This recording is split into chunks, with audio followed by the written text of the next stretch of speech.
关注种的种，啥菜你都会煮。夏天闷热，不想吃饭，没有胃口怎么办呢？今天分享一个清淡不油腻、消暑止渴的丝瓜煎蛋汤。首先我们把那个丝瓜削去棱角，不用削得太干净啊，削去棱角就可以了。然后改刀切成滚刀块。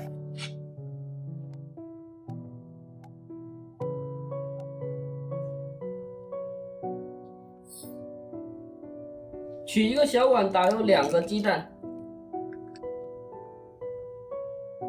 给它打散备用。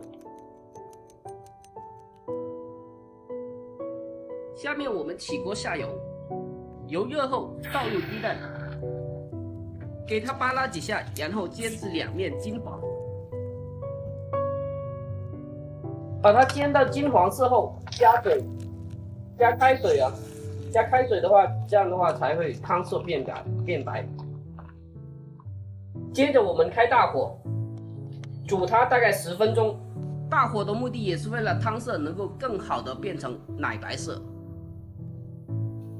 这时候已经煮了10分钟了，我们看一下，它的一个汤色已经变白了。这时候放入丝瓜。这时候我们加适量的盐，还有白糖，少许的一个鸡精调味。不爱吃鸡精的话可以不放啊。